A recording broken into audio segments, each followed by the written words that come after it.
Boa tarde mais uma vez, gente. Quando o Yuri falou 13 de dezembro, né? É assim, a gente pisca o olho, né? Já, caramba, já chegou o final do ano, né?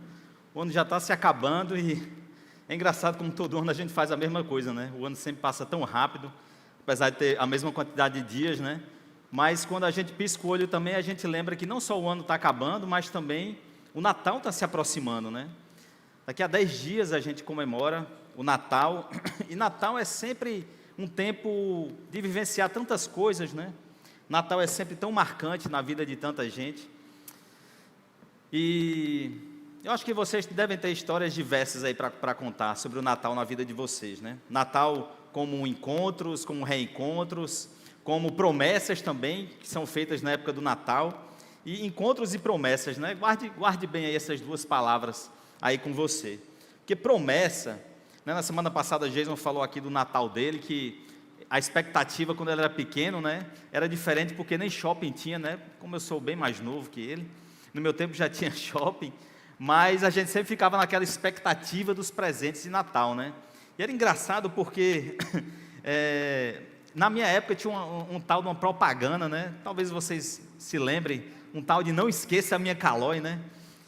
Pirraia lá na propaganda sempre aperreando os pais para dizer não esqueça a minha Calói, não esqueça a minha Calói, e colava lá recado em tudo que é lugar. E depois de perturbar tanto o juízo dos pais, inevitavelmente os pais faziam também outra promessa para os filhos, né? Se você me prometer se comportar direitinho, aí eu posso pensar em lhe dar uma Calói, né?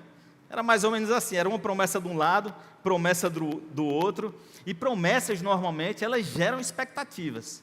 Prometeu, a expectativa está gerada, isso é fato.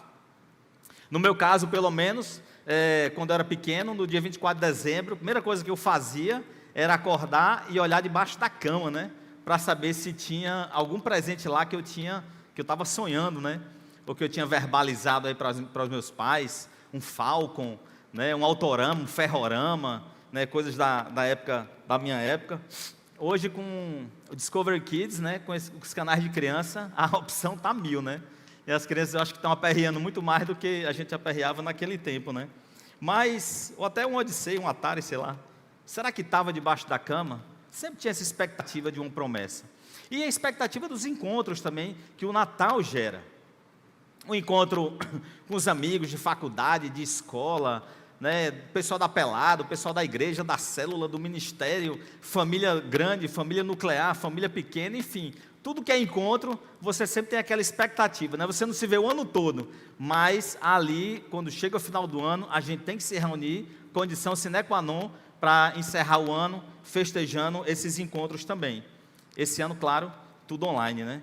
A maioria deles. Mas o encontro que nos remete a esse período, e aí sim, ele é mais do que especial, um lindo presente, é o encontro com a verdadeira promessa. O encontro com a verdadeira promessa que é Jesus. O Deus que se fez carne, veio habitar entre nós, veio mudar o rumo das nossas histórias e trazer para cada um de nós uma nova perspectiva de vida. Imagine centenas de anos de espera pela esperança redentora. Há 2000 anos o rei chegou para pastorear o seu rebanho, trazer libertação aos cativos, a salvação dos pecados à humanidade. Essa salvação que Yuri nos conduziu agora, no arrependimento de pecados, só é possível graças à vinda do Messias para cá, e é por isso que celebramos o Natal. O profeta Miqueias, lá no capítulo 5, o profeta Miqueias, como narra no Mateus 2,6, esse texto que Yuri leu, já dizia assim: mas tu, Belém, da terra de Judá, de forma alguma, és a menor entre as principais cidades de Judá, pois de ti virá o líder que, como pastor, conduzirá Israel, o meu povo. Escreve o apóstolo Mateus, fazendo alusão à profecia de Miqueias há muitos anos atrás, quando ele já falava dessa vinda do nosso Salvador. Natal é um tempo de encontro especial com a promessa que é Jesus. E esse é o tema da nossa terceira mensagem dessa série sobre o Advento, que a gente tem feito já há 2 semanas. Advento, um tempo de esperança, tem sido o mote da nossa série. E a gente começou há 2 semanas falando exatamente sobre a revelação que é Jesus. Deus quis se comunicar diretamente com a gente, enviou Jesus, e Jesus é a revelação de quem é Deus. Foi a nossa primeira mensagem. Na semana passada, a gente já falou de Jesus como a esperança. Não há nada mais espetacular do que você depositar a sua esperança em Jesus e a esperança que Ele traz para as nossas vidas. Você está cansado? Você está abatido? Você está desanimado? Ele tem um poder para renovar as suas forças, as nossas forças. A gente falou apenas descanse, confie, creia, acredite e renda-se ao ministério sobrenatural de Jesus. Hoje a gente segue essa série do Advento. Esse tempo que a gente já falou aqui, de 4 domingos que antecedem o Natal. Um tempo de expectativa pela vinda do Messias, de preparação, de reflexão sobre decisões que a gente precisa tomar para viver abundantemente as promessas de Deus a partir de um encontro com Jesus. A promessa de sua vinda, tão falada no Antigo Testamento, se fez real e Deus deu mais um passo de, além de nos amar, porque a palavra diz que Ele nos amou primeiro, foi iniciativa dEle, por isso a gente conhece o amor. Ele nos amou primeiro, Ele deu mais um passo de se mostrar a nós, através de Jesus, a revelação. Ele é o caminho, a verdade e a vida verdadeira. Por isso a gente celebra o Natal. Só que agora chegou a nossa vez de a gente dar um passo também. E há um encontro marcado com cada um de nós. E eu queria, antes de continuar essa mensagem, orar para que Deus possa se revelar mais através da gente, de forma pessoal e de forma especial, como Ele assim faz toda vez. Pai, em nome de Jesus, Senhor, obrigado pela Tua presença, desde que a gente começou essa celebração. Obrigado pelo Teu Espírito Santo, Senhor Deus, que Ele possa estar trazendo revelação, entendimento à nossa mente, ao nosso coração, Senhor. Nós estamos aqui abertos para escutar e ouvir o Teu melhor, Senhor. Que Tu possas nos transformar a partir da Tua palavra e da Tua presença nesse meio. Que qualquer coisa, Senhor, que venha nos distrair, que Tu possa estar lançando fora, em nome de Jesus. Amém. Amém. Esse texto que Yuri leu, de Mateus 2, é um texto bem conhecido, emblemático, né? Porque a gente sempre vê esse texto aí refletido no presépio, né? Que narra essa saga, desculpa, essa saga incrível dos reis magos que se largaram lá do Oriente para visitar o menino Jesus. E eu queria fazer só um parêntese em relação a esses reis magos, tá? Se você está na sua cabeça aí com a figura de Merlin, de Gandalf, sei lá, do mestre dos magos, qualquer mago que seja aí na sua cabeça, eu queria que você soubesse que esse mago, como conta o apóstolo Mateus, eles não são figuras místicas, poderosas e adivinhadores, como alguém pode pensar. Estudos dizem que esses magos, eles poderiam ser sábios do Oriente, sacerdotes da região da Pérsia, conselheiros ou até mesmo astrólogos, astrônomos. Ele é junto porque nessa época não tinha ainda isso aí separado, né? Você não fazia faculdade de astrologia e de astronomia. Lá você aprendia tudo num bloco só, e eles poderiam ser isso. Outra curiosidade também é que eles não são reis. Eles não são reis. Aliás, ninguém sabe como é que surgiu essa história de rei magos. Rei nos magos, né? Então, e talvez não sejam nem 3. Atribui-se isso pelos 3 presentes que eles deram, como a gente viu no texto. Mas de repente, se seu presépio tiver 10 ou 15 magos, pode até ter sido assim também, né? Então, às vezes a gente acha que fake news começou agora, né? E de repente alguém lançou isso aí e a gente crê nisso até hoje, mas isso é só um detalhe, para que a gente possa desmistificar, na real, que esses magos, na verdade, são sábios. Então se apegue a esse termo mago como sábios, e não como adivinhadores. O que chama atenção, e aí sim a gente precisa prestar atenção, é que provavelmente esses magos, eles sabiam das profecias lá do Antigo Testamento, as profecias sobre o nascimento de um rei libertador. Aí imagine uma expectativa de gerações se concretizar exatamente naquela que você vive, ao vivo como eles estavam vivendo naquela época, há 2000 anos atrás. Não dava para ficar parado em casa, esperando chegar pelo WhatsApp a notícia, não dava. Eles tinham que ir, ver em loco, essa promessa do Messias chegar a se materializar, e eles precisavam se mover nessa direção. Então eles foram guiados por uma estrela até Jerusalém, cheios de expectativa, chegaram em Jerusalém com uma pergunta. Mateus 2:1. Onde está o recém-nascido, rei dos judeus? Esse sim, rei. Onde está o recém-nascido, rei dos judeus? Eles chegaram com essa pergunta em Jerusalém. E se você acha a posição dos sábios arretada, 2 anos atrás, vivenciando tudo isso em loco, imagine essa promessa, que ela continua hoje, para mim e para você, mais viva do que nunca. Ela continua viva, porque Jesus, ele vive. Ele é o nosso rei libertador, revelado e atestado pela palavra, confirmado por tudo isso que nós lemos, e ele vive e já nos foi revelado. A gente não precisa sair por aí, atrás de lugar algum, para saber, nem olhando para as Três Marias, nem sair perguntando para todo mundo onde o Messias está. Então o que é que a gente deve fazer, afinal? O que é que a gente deve fazer para encontrar essa promessa? Eu queria que você acompanhasse comigo algumas atitudes que a gente precisa fazer para encontrar essa promessa. Pelo texto que a gente leu, algumas pistas aí de atitudes necessárias para a gente encontrar essa promessa de Deus, a gente vai refletir nessa noite. E de coração, que o Espírito Santo possa nos guiar a uma tomada de decisão da nossa vida. Não somente que essas atitudes ilustrem algo que a gente precisa fazer, mas que ela nos motive a tomar decisões necessárias que vão ser bênção para as nossas vidas. Então, a primeira decisão, atitude inspirada por essa história dos magos, ela é exatamente que eles decidiram se encontrar com Jesus e adorar o Messias. O primeiro lugar é esse, eles decidiram encontrar e adorar a Jesus.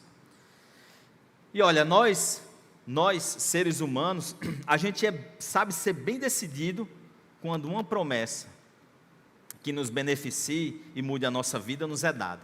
Imagine, uma promessa que vai mudar a sua vida, você não vai ficar parado, você vai correr para encontrar essa promessa, porque a gente é movido assim, promessas que enchem o nosso coração de esperança, vixe, a gente corre atrás para ver cumprida na hora. Quer ver? Fulano me prometeu um emprego lá no Rio Grande do Sul. Oxe, vou lá arriscar para pagar para ver. Ou então o inverso, né? Às vezes acontece o inverso, né? Ela vem aqui para Recife e você vai e vai pagar para ver. Mesmo que seja sozinha e sua família fique lá, a promessa está ali, você vem arriscar. Cicrano diz que inventaram uma dieta que você vai perder 30 quilos em uma semana. Oxe, pega aí, anota aí. Tu não vai querer anotar não? Porque aquelas promessas que vão trazer benefícios para a gente, claro que a gente vai querer seguir. Claro que a gente vai querer que elas se cumpram na hora. A questão é que, normalmente, nós estamos no centro do universo, porque a gente quer que tudo gire em torno da gente, que toda promessa seja e conspire a nosso favor. Então a gente às vezes esquece que a gente foi criado por um propósito maior, que esse sim vai dar completude e vai trazer a verdadeira esperança, e não há propósito maior do que adorar a Deus. Adorar a Deus, não há propósito maior. Só que parece que às vezes a gente deixa Jesus um pouco de lado, a gente tenta encontrar fórmulas mágicas para sermos felizes, adoramos demais a nossa própria vida, a ponto de não abrir mão dela por Deus e por nada, porque a nossa vida é o mais importante. As promessas de paz, felicidade e tantas outras promessas contidas na palavra, que Jesus traz para a gente, e outras que a gente ainda nem conhece, parece que elas não nos atraem mais, porque a gente está no centro de tudo, e tudo fica de lado. Só que os sábios do Oriente, eles não pensavam dessa forma. Existia uma promessa de séculos dada à humanidade, da vinda de Jesus, o Salvador. Havia um sinal, uma estrela, que guiaria os sábios do Oriente até essa promessa. Existia uma atitude clara da parte deles nessa jornada, encontrar a promessa e adorar ao Messias. Eles não queriam ir lá apenas para ver a promessa se materializar, eles tinham um propósito específico, e isso é ensinamento para a gente hoje. Para que a gente está indo atrás de Jesus, quer ter um relacionamento com Ele? Se a gente está no centro do universo, a gente tem que sair do centro e fazer o que os magos fizeram, ir e adorar a Jesus. Mateus 2 diz: depois que Jesus nasceu em Belém da Judéia, nos dias do rei Herodes, magos vindos do Oriente chegaram a Jerusalém e perguntaram: onde está o recém-nascido rei dos judeus, como a gente viu agora? Vimos a sua estrela no Oriente e viremos adorá-lo. Os sábios foram ao encontro de um bebê para adorá-lo. Aí você se imagina nessa cena. Faz de conta que você é um quarto mago nessa história, tá? Cada um de vocês aqui vai fazer esse papel para entrar aí no meio dessa história. Você é um quarto mago, você chega na casa, vê José e Maria, vê um bebê. A primeira coisa que eles fizeram não foi dizer, deve ter dito, né? Boa noite Jesus, boa noite Maria. Mas eles se prostraram para o bebê. Aí você fica imaginando nessa cena como um quarto mago. O que é isso que eu estou fazendo? Adorando um menino? Adorando um bebê? Porque a essência da adoração, ela tem um nome. Ela é rendição. A adoração está ligada à rendição. Eu estou rendido àquele menino. Mas eles não estavam prostrados com temor, respeito e submissão a uma criança. Vocês entendem isso, claro. Eles estavam prostrados para uma promessa, vida da parte de Deus. Era essa a adoração. Não como uma idolatria, não como simplesmente uma submissão a Deus que estava se materializando através de uma promessa feita há tantos anos e se cumprindo aos olhos dos magos. Em Romanos 12:1, fala um pouco mais dessa atitude que a gente tem que ter de adoração. Quando Paulo diz: portanto, meus irmãos, por causa da grande misericórdia divina, peço que vocês se ofereçam completamente a Deus como um sacrifício vivo, dedicado ao seu serviço e agradável a Ele. Esta é a verdadeira adoração que vocês devem oferecer a Deus. Essa é a verdadeira adoração. Se render completamente ao Senhor. Porque olha, se a gente não adora a Deus, é porque, com certeza, a gente adotou algo que tem substituído o Senhor nessa nossa adoração. E o advento é exatamente o tempo para a gente refletir. Esse tempo de expectativa pela vinda do Messias. Vinda emblemática, porque ele, sabemos que ele já vive entre nós. Mas é um tempo de reflexão para que a gente tome essa decisão e vá atrás dessa promessa. Você está diante dela. Apenas creia nessa promessa, encontre a Jesus e o adore em espírito e em verdade. Nesse tempo de esperança, torne ainda mais sua adoração ao Senhor como um estilo de vida, através de atitudes e de um coração cheio de temor e confiança. Adoração como estilo de vida. Em tudo que você faz, adore ao Senhor. E não apenas traga essa adoração como uma obrigação religiosa, porque a gente não está falando de religiosidade, a gente está falando de conhecer a Deus, viver Deus, respirar Deus e deixar Ele transparecer em tudo que você fizer. Essa é a verdadeira adoração que agrada ao Senhor, quando completamente a gente se entrega em rendição à sua presença na nossa vida. Aí quando a gente adora Jesus, gente, verdadeiramente, para encontrar a promessa, aí é difícil a gente se deixar, sabe o quê? Enganar. Porque se eu adoro a Jesus, eu sei quem Ele é, eu busco a sua face, eu não vou me deixar enganar, é o segundo ponto dessa mensagem. E olha, todos vocês aqui, ou vocês que nos assistem em casa, quem já viu novela aqui? Bom, quem não levantou não está querendo assumir, né? Mas todo mundo teve uma época de noveleiro, diga aí. E o último capítulo da novela, como é que sempre acontece? É um arrumo de casamento, né? No último capítulo, às vezes você vê a mocinha e o bandido, todo mundo casando lá. Mas sempre tem casamento. Se você é casado ou se você assiste novela, você sabe a cena clássica de um casamento, como é que acontece. Sempre tem aquela hora que todo mundo aguarda com expectativa, né? A hora dos votos matrimoniais. E essa hora do voto é a hora que a mulher faz assim, né? Engole assim, pega o script e vamos embora, fazer disso aqui para o resto da minha vida. Porque naquela hora o noivo fala aquilo que tem que fazer ao longo de toda uma vida. Você promete amar, respeitar, confortar, proteger, ser fiel, na alegria ou na tristeza, na saúde ou na doença, na riqueza ou na escassez. Lembram disso? Sabe qual é um dos grandes desafios de promessas assim ou de qualquer outra natureza? É que por mais que a gente deseje muito querer cumpri-las, existem sempre armadilhas no meio do caminho que podem fazer cair e jogar tudo por água abaixo, emboscadas até sutis na vida da gente, não só de um casamento, mas de todo tipo de promessa que você recebeu já, e que nos fazem se deixar enganar, e a gente toma outro rumo, e essa promessa a gente não vai ver cumprida na nossa vida. Os magos, por exemplo, por mais sábios que eles fossem, eles meio que sem saber, quase eles veem o sonho deles de adorar o Messias e ir para o espaço, literalmente. Isso porque, quando eles chegaram em Jerusalém, guiados por uma estrela, eles se encontraram com um mala, um lobo em pele de cordeiro chamado Herodes, o grande Herodes. E diz o texto de Mateus: então Herodes chamou os magos secretamente. Você é o quarto mago, certo? Então imagine Herodes chegar lá no seu ouvido, secretamente, e informou-se com eles, a respeito do exato momento que a estrela tinha aparecido. Enviou-os a Belém e disse: olha, vão informar-se com exatidão sobre o menino. Logo que o encontrarem, avisem-me, para que eu também vá adorá-lo. Está parecendo cena de novela também aqui, porque eu quero adorar esse menino. Será que ele quer adorar esse menino? Será que não tinha uma casca de banana ali, não?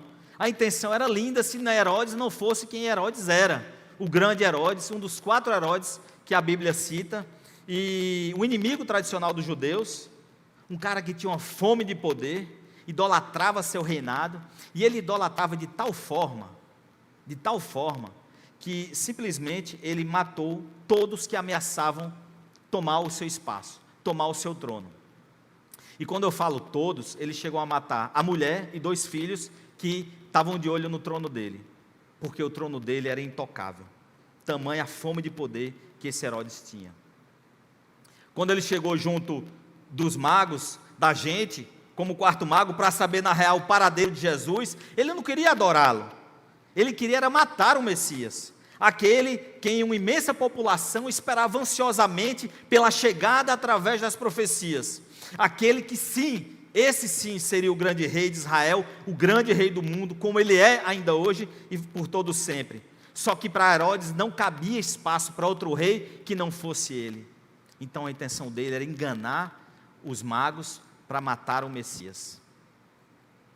Os versículos mais na frente, eles, além do 12, depois você pode ler em casa, e eles contam que Herodes, ele não teve o retorno dos magos, porque depois de visitar Jesus, o Senhor veio em sonho através dos magos, veio em sonho para os magos, e eles voltaram por outro caminho de Belém. Então ele tomou a drástica decisão de eliminar todas as crianças abaixo de 2 anos em Belém, nas regiões circunvizinhas de Belém, nas proximidades, para ver se entre eles ele matava Jesus, já que ele não sabia do paradeiro de Jesus.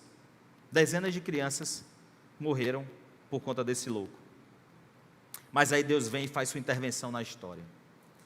Era plano do Senhor que o Messias tivesse sua hora final apenas na cruz do Calvário, cumprindo assim a consumação da redenção da humanidade. Assim anjos falaram com José, o pai de Jesus, em sonho, mais uma vez os sonhos, e ele fugiu com Maria e o bebê para o Egito, e lá ficou até a morte de Herodes, preservando assim a vida de Jesus. Que história, que história. Um tempo de esperança que poderia ter ido embora apenas por uma enganação sutil, que se os magos, vamos lá dizer no popular, caíssem nessa pala de Herodes, Herodes ia saber do paradeiro de Jesus, ia matar o Messias, e a promessa não seria cumprida. Uma promessa pode ir embora por uma enganação sutil.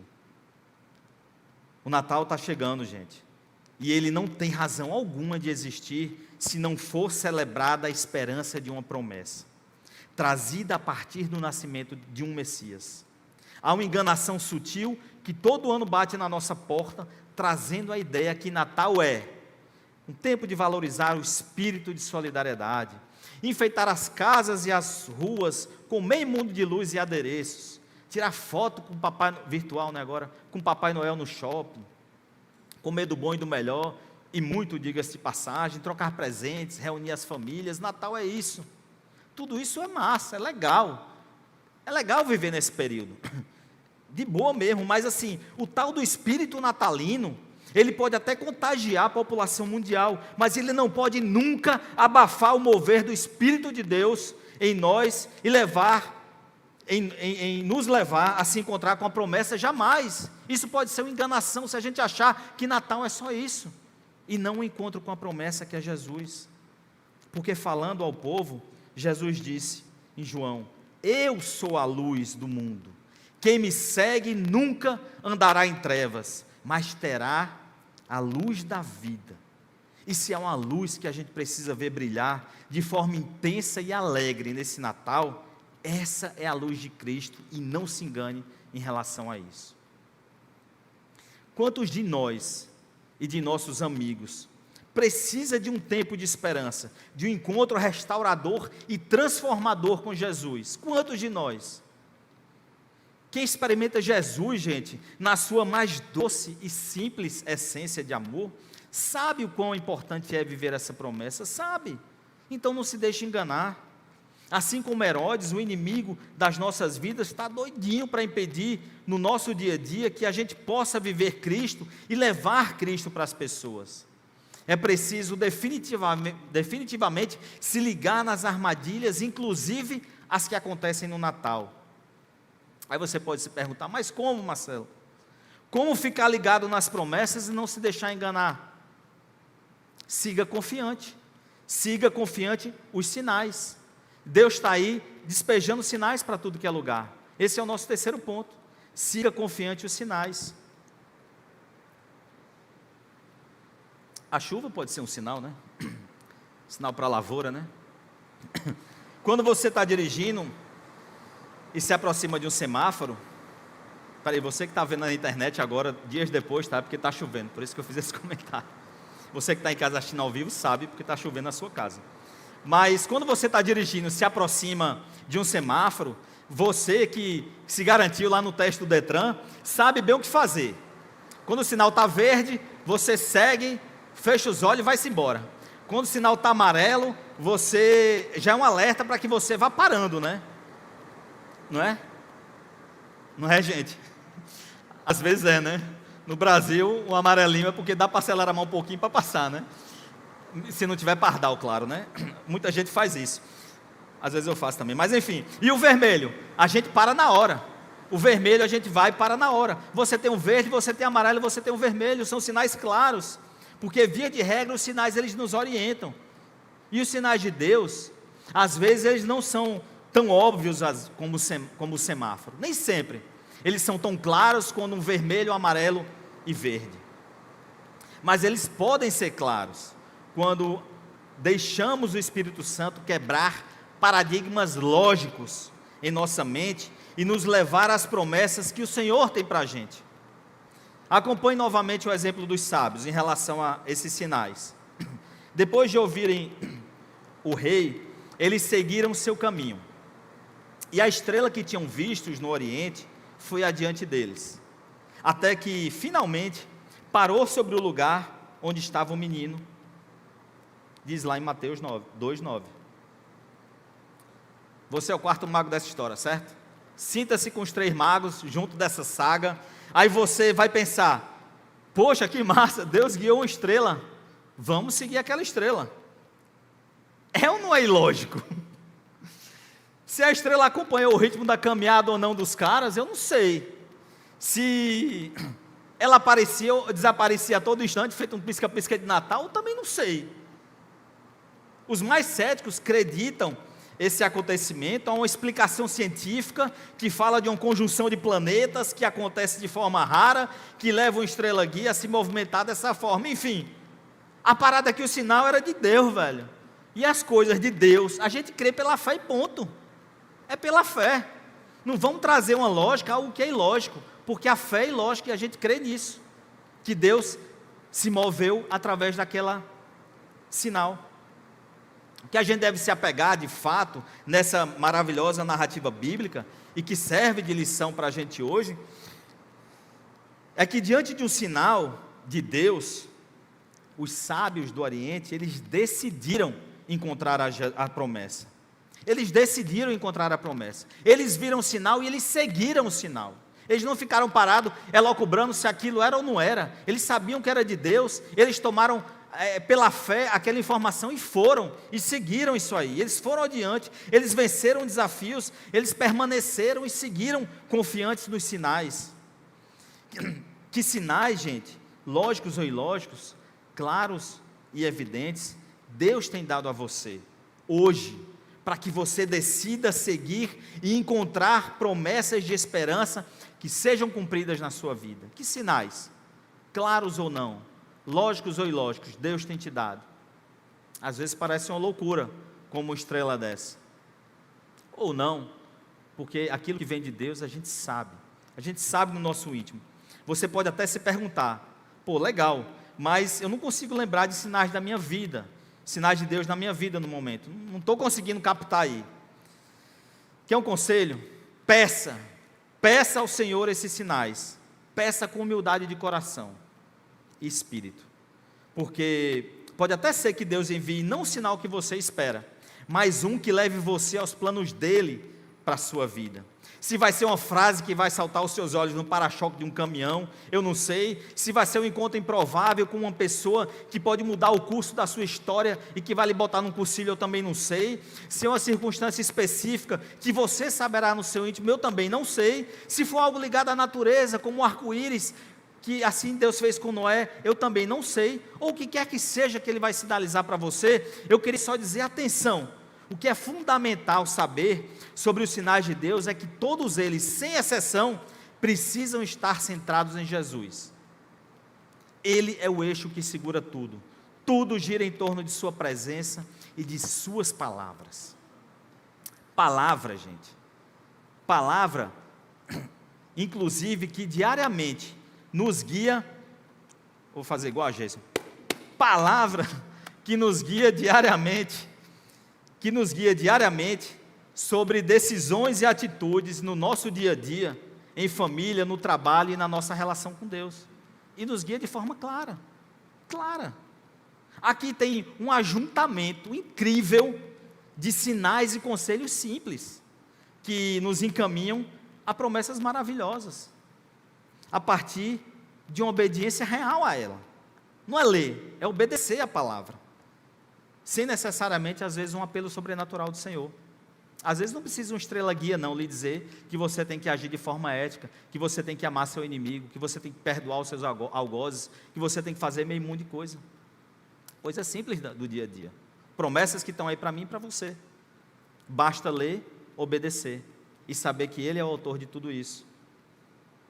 Palavras como, você está cansado? Venham a mim todos que estão cansados e sobrecarregados, eu lhe darei descanso. Se mova nessa direção, entregue os seus problemas a Deus, os seus fardos para Deus, é promessa dele. Ele vai trazer a paz que excede todo entendimento. Quem beber desta água daqui, terá sede outra vez, mas quem beber da água que eu lhe der, essa aqui, nunca mais terá sede. Pelo contrário, a água que eu lhe der se tornará nele uma fonte de água a jorrar para a vida eterna. Diz lá em João. Eu olho para a minha vida e vejo quantas promessas lindas o Senhor tem me levado a viver. A partir do momento que eu terceirizei o comando da minha direção e passei para o verdadeiro guia, que é Deus, que é Jesus. Terceirizar é quando você não tem condições de encarar aquilo ali, você não tem condição, ou você quer que outra pessoa faça por você, não é isso? Você terceiriza. Quando eu terceirizei, que a turma chama conversão, a minha vida e entreguei para Deus, para que Ele guie, eu pude ver muitos sinais de Deus na minha vida e muitas promessas que aconteceram ao longo desses 19 anos de caminhada com Cristo no meu coração, desde os 27 anos de idade. No meu namoro com Paula, só para exemplificar a gente namorou 2 anos, está casado há mais de 16 anos, em meio a tantas paixões, sonhos e inseguranças, a gente namorou 1 mês, e 1 mês depois ela viajou para ficar 2 anos fora como missionária nos Estados Unidos. E eu estava começando minha caminhada cristã, eu entreguei aquilo a Deus, eu disse, Deus, só não me peça para ela ficar, não entendo nem que danado é missões, mas me explica, sei lá, me orienta aí, que eu estou meio perdido nessa história aí. Como é que eu vou sustentar um namoro de 2 anos? Ela mora nos Estados Unidos, eu aqui, e a internet ainda era uma coisa, tinha pouca recurso ainda na internet, e a gente foi atrás de sinais de Deus. Um mês antes dela viajar em definitivo, ela já estava no Paraná, depois ia para os Estados Unidos. No momento de oração, Deus ele se revelou através de uma palavra muito simples, através do cego Bartimeu. Quando Jesus chega para o cego, o que é que você quer que eu faça? E o cego diz, eu quero ver. E Jesus tocou nos olhos dele, que aconteça conforme a sua vontade. E naquela hora eu me ajoelhei, lendo aquele texto que eu já tinha lido, e fui aos prantos, porque na verdade Deus estava me revelando, Marcelo, quais são os seus medos? O que é a cegueira em relação ao medo que você tem de uma distância ou de um tempo? O que é isso? A cegueira para o cego é algo muito grande, ele não consegue enxergar. E qual é o seu problema? Que você está com medo? E eu trouxe meus medos a Deus. Eu tenho medo que eu não consiga sustentar essa relação por tanto tempo, mas você não vai sustentar sozinho, eu vou estar com você. Isso foi um sinal de que eu ia seguir adiante com o plano, eu e Paula. E Deus se revelou para ela através de outra palavra também. E a gente, através dos sinais, a gente foi construindo a nossa relação. Como a gente está há 18 anos juntos, 18 anos e meio.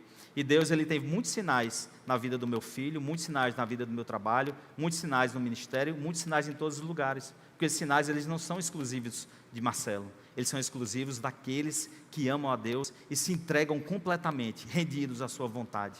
E Ele está doidinho para que você enxergue os sinais de fumaça que Ele está fazendo na sua vida hoje, ou tem feito, e você às vezes não consegue enxergar. Com certeza você vai lembrar de vários sinais, se você hoje de noite parar e refletir, e ver quantos sinais de livramento e de tantas outras coisas Ele tem dado em sua vida. Nesse tempo de esperança, que a gente vive o advento, não se esqueça que Jesus, Ele é e sempre será o maior e mais importante sinal de Deus. Por isso que a gente comemora o Natal. Para quem deseja encontrar-se com suas promessas, sabendo que há sinais, a gente, quando encontra a Jesus, como último ponto, a gente tem que se oferecer o nosso melhor, a Jesus. Bora lembrar o que os magos fizeram, no texto que Yuri leu, quando encontraram o Messias.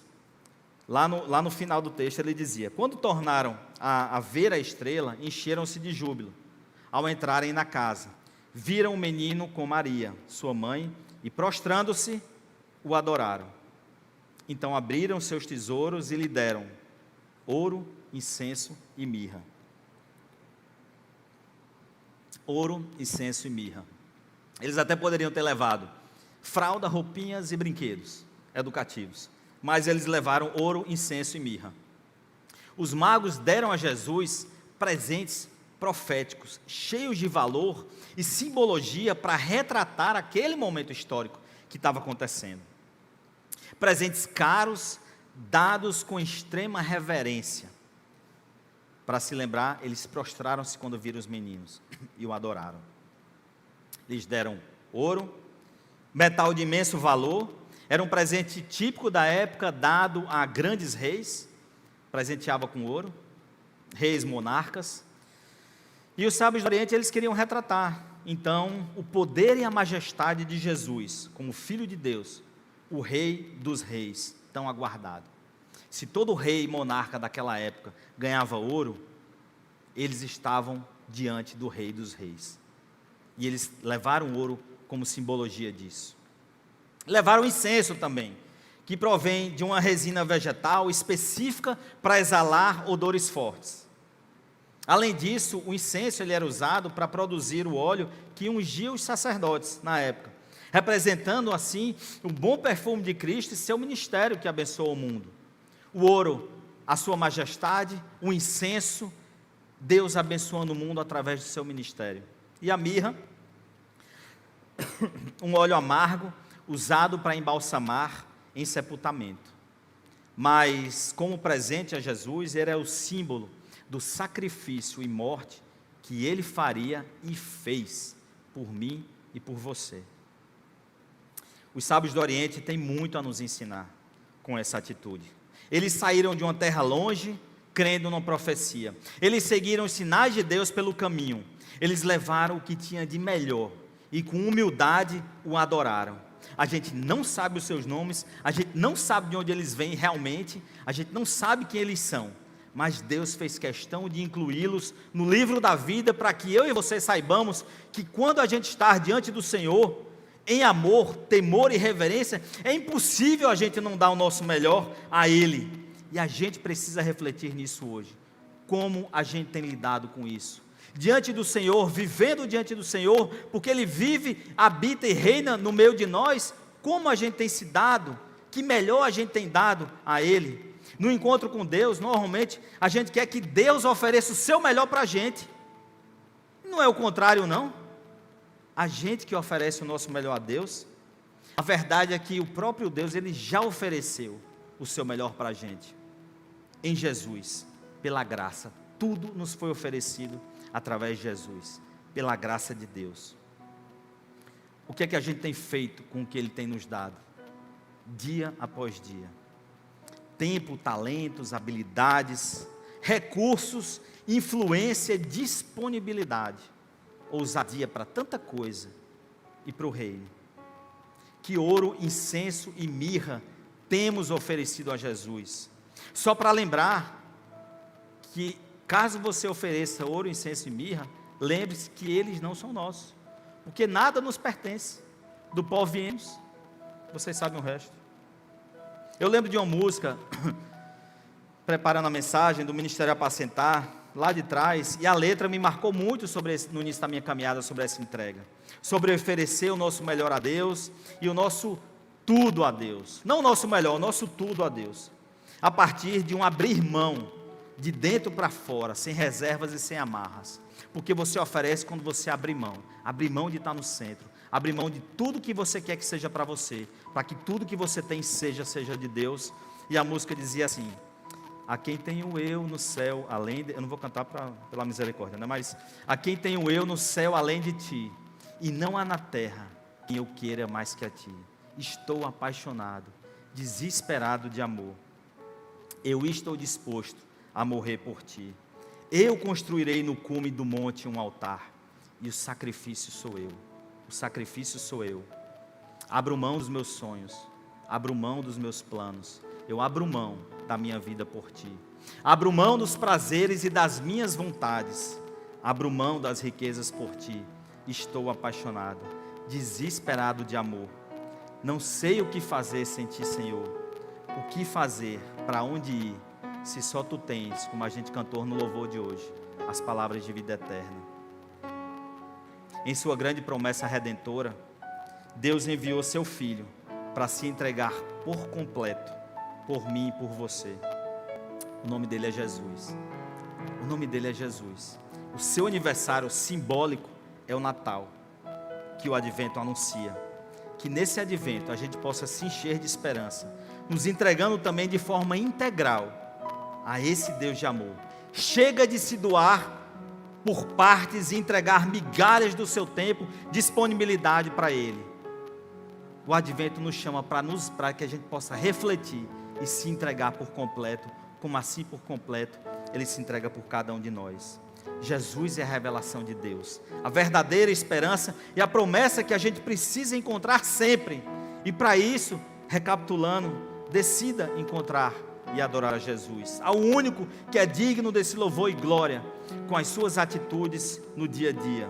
Não se deixe enganar pelas armadilhas do inimigo, que a gente possa estar ligado sim, nas pessoas, nas circunstâncias que queiram impedir da gente viver as promessas que o Senhor tem para cada um de nós. Siga confiante os sinais. Deus está olhando por você e por mim, para nos levar para o caminho, para a verdade e para a vida. A gente precisa seguir a rota dele, através da palavra e da forma pessoal dele se mostrar para cada um de nós. E quando o encontrar, quarto, ofereça o seu melhor. Como? Imite o mestre. Imite o mestre. Se dê por inteiro, sem reservas. Por que não fazer isso agora? Eu quero orar por você nesse instante. Feche seus olhos.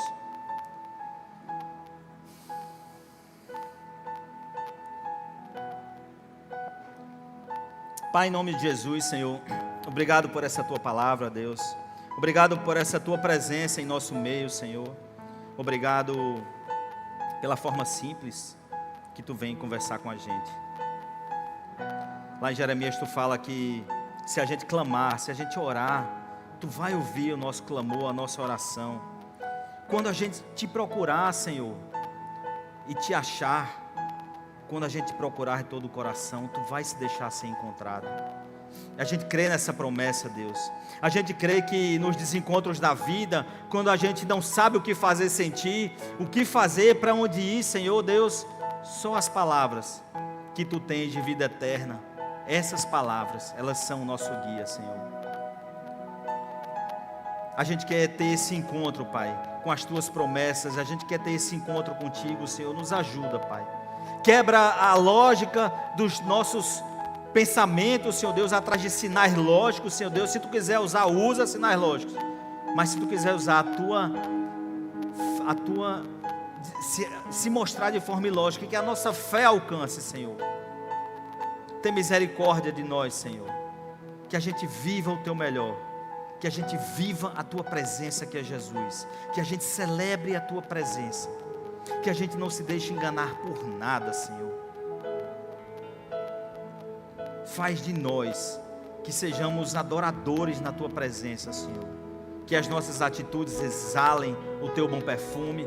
Que a gente seja espelho, Senhor Deus, e reflita a Tua presença onde quer que a gente vá, Senhor.